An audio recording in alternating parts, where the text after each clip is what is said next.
बिस्मिल्लाहिर्रहमानिर्रहीम। रसूलुल्लाह सल्लल्लाहु अलैहि वसल्लम ने फरमाया, हज़रत अबू सईद और असद बिन मालिक सनान हिजरी से रवायत है, हजूर सल्लल्लाहु अलैहि वसल्लम ने फरमाया कि ला ज़रारा वला ज़िरारा, कि ना तुम किसी को तकलीफ़ दो, ना किसी ने तकलीफ़ दी है तो उसको बदले में तकलीफ़ दो। मैं किसी को ज़रर देना नहीं, किसी ने भी आपको ज़रर दिया है, नुकसान दिया है, उसको आपने बिन बदले के तौर पर कि इसने मुझे नुकसान दिया है मैं उसको नुकसान दूं। फरमाया कामयाब ज़िंदगी का राज ये है कि ला ज़रारा वला ज़िरारा, कि ना तुम तकलीफ़ दो ना बदले के तौर पर जो किसी को तकलीफ़ दो। इमाम मुस्लिम रज़ी रहमतुल्लाह अलैह ने इसको रवायत किया है। और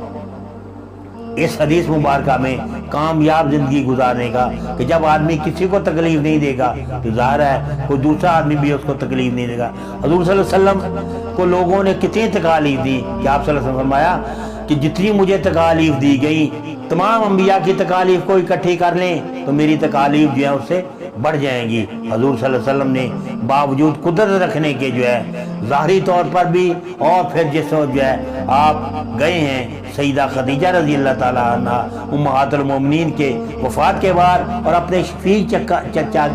अबू तालिब के विसाल के बाद जो है गए हैं ताइफ की तरफ, तो उन लोगों ने न सिर्फ आपकी बात सुनी नहीं सुनी बल्कि आपके पीछे जो है आवारा लड़के लगा दिए कि उनको पत्थर मारें और इसी तरीके से बेइज्जती के अल्फाज जो है वो कहें तो वो पत्थर मारते रहे। हजूर सल्लल्लाहु अलैहि वसल्लम वहाँ से वापस आ रहे थे लेकिन उन्होंने पत्थर मार मार के आपके चेहरा अनवर से खून बहता, सर मुबारक से खून बहता और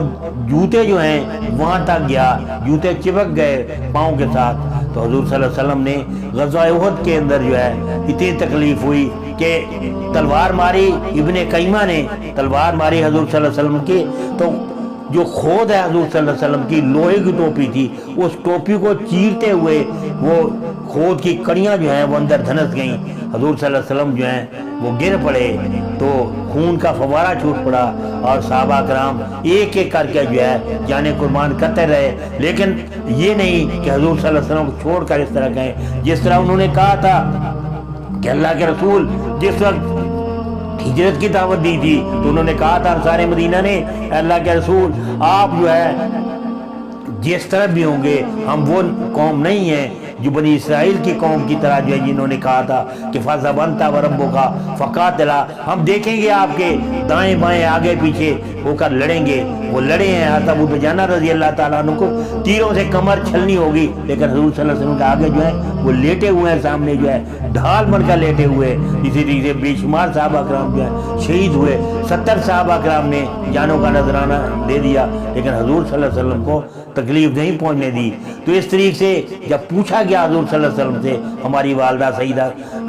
आयशा रज़ी अल्लाह ताला अन्हा ने कि आज तो आपको बहुत तकलीफ पहुंची है, इतनी तो तकलीफ आपको कभी नहीं पहुंची। आपने फरमाया नहीं आयशा, जिस दिन मैंने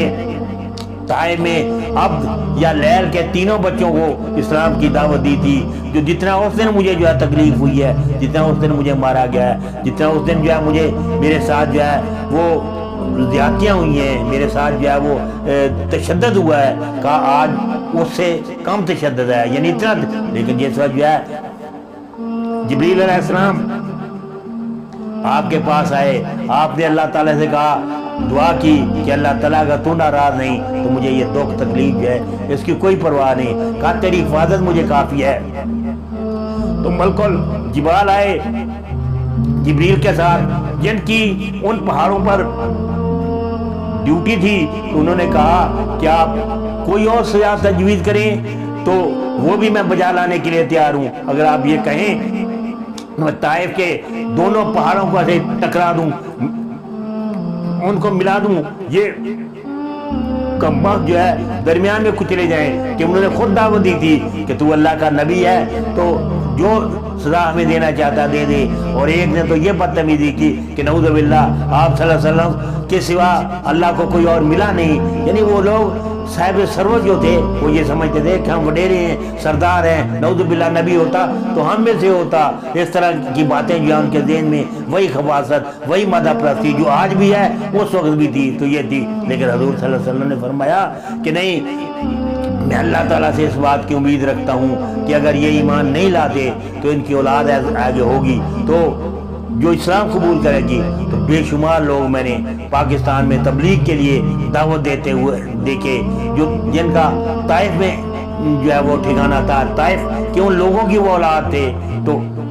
اگر رسول صلی اللہ علیہ وسلم بددعا کر دیتے، اجازت دے دیتے کہ ان کو سزا دی جائے تو وہ کچلے جاتے۔ آج ان کی اولاد میں سے جو ہزاروں لاکھوں جو لوگ مسلمان ہو رہے ہیں، ہوئے مسلمان دعوت دے رہے ہیں، تو وہ کہاں سے آتے؟ تو حضور صلی اللہ علیہ وسلم مایوس نہیں ہوئے ان کی اولاد سے، جبکہ حضرت نوح علیہ السلام جو ہیں انہوں نے بار بار جو ہے لوگوں کو 950 سال دعوت دی تھی، تو بار بار جو ہے وہ مایوس ہو گئے، اور انہوں نے اللہ تعالیٰ سے فرمایا رب لا تذر علی الارض من الکافرین دیارا، اے اللہ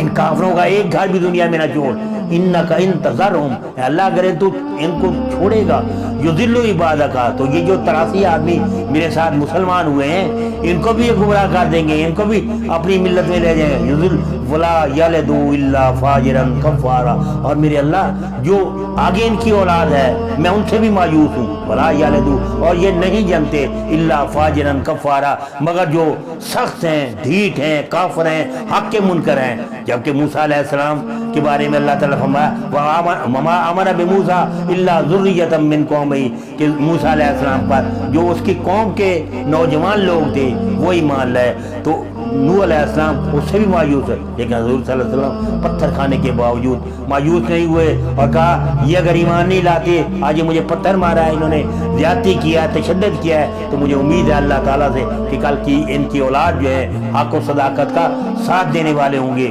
اور محمد بن قاسم اسی قبیلہ بنو ثقیف سے تھا، جس نے ہند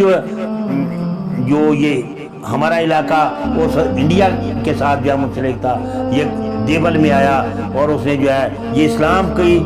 توحید کی شمع جو روشن کی، کراچی سے لے کر ملتان تک جو ہے جتنے لوگ ہیں، تو وہ علاقہ جہاں پر کھجوریں ہیں، یہ سارا محمد بن قاسم کی دعوت سے مسلمان ہوئے ہیں لوگ۔ تو اللہ تعالیٰ نے، اللہ کے رسول صلی اللہ علیہ وسلم نے اس وقت جو ہے جو اللہ نے علم دیا تھا اس سے اللہ تعالیٰ نے آپ کو بتا دیا کہ ان کی اولاد میں سے لوگ مسلمان ہوں گے۔ تو دعا ہے کہ اللہ تعالیٰ ہمیں نیک اعمال کرنے کی اور پھر اللہ کے رسول صلی اللہ علیہ وسلم کی تکالیف کو دیکھتے ہوئے ہمیں صحیح معنوں میں دعوت دینے کی توفیق عطا فرمائے، اور خود بھی عمل کرنے کی توفیق عطا فرمائے، اور ہمیں کوشش بھی کرنی ہے کہ کوشش انسان کرتا ہے، اگر توفیق میرا اللہ دیتا ہے تو دعا ہے اللہ تعالیٰ ہمیں آسان طریقے سے نیک اعمال کرنے کی توفیق عطا فرمائے۔ صدق اللہ و مولانا العظیم۔